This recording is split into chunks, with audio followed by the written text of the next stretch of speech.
জুলাই সনদের জন্যই যদি গণভোট হয় তাহলে ইসলামী শরিয়ার মানুষ সিদ্ধান্ত নেবে, এই প্রসঙ্গটা আবার নতুন করে মানুষের সিদ্ধান্তের প্রশ্ন কেন আসছে রেজাউল করিম রানী? আপনি কি বুঝতে আমি দেখেন, জামাত নিয়ে আমি কোনো সমালোচনা করতে চাই না। আর জামাত সমালোচনার ঊর্ধ্বে একটা দল।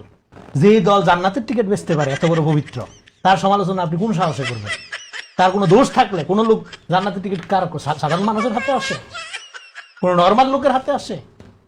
এই দুঃসাহস আমাকে দিয়ে আপনি করাবেন না, দয়া করে। অন্য আলাপ করেন, রাজনীতি নিয়ে আলাপ করেন, পলিটিক্স নিয়ে আলাপ করেন।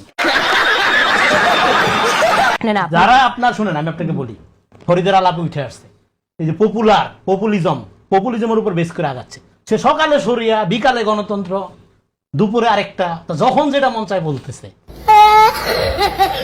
জামাত ইসলামকে বাংলাদেশের মানুষ যে এখনো মেইনস্ট্রিম দল মনে করে না। কেন মনে করে না? রিলাই করা যায় না।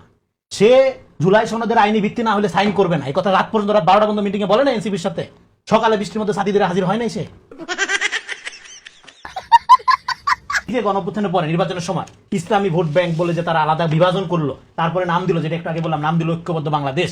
এই কন্ট্রাডিকশনটা তো প্রত্যেকটা পদে পদে। আপনি কয়টার কথা জিজ্ঞেস করবেন আমাকে?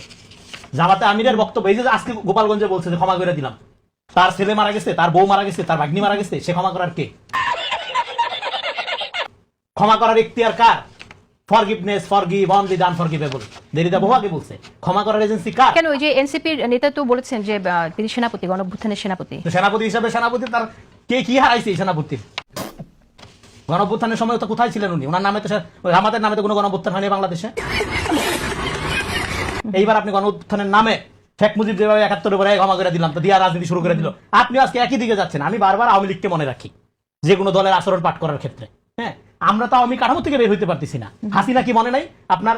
ভারত থেকে দীর্ঘদিন পরে আইসা হজের পট্টি বাইন্দা সবাই দেখছেন, বাপ মরে গেছে, মা মরে গেছে, কান্নাকাটি কইরা আমি ভিকটিম, একটু ভোট দেন, আইনা আইসা দেশে ক্ষমতায় সর্বনাশ করে নাই। এখানে ন্যারেটিভ পলিটিক্স এর গুরুত্ব। যেমন ধরেন, বুয়েটে যখন নিরপেক্ষ ছাত্ররা তারেক রহমানকে গালাগালি করে মিছিল দেয়, সেটা হলো সাধারণ শিক্ষার্থীদের প্রতিরোধ হয়। কিন্তু আপনার এই ইয়াতে, এই যে এই কলেজে সাধারণ বিনা অনুমতিতে যখন আমার ছোট ভাই নাসিরউদ্দিন পাটোয়ারি ঢুকতে গেল, সেখানে যখন সাধারণ শিক্ষার্থীরা ডিপ মারলো, সেটা বিএনপির সন্ত্রাসী আক্রমণ, পারমাণবিক ডিম হামলা হয়ে যায়।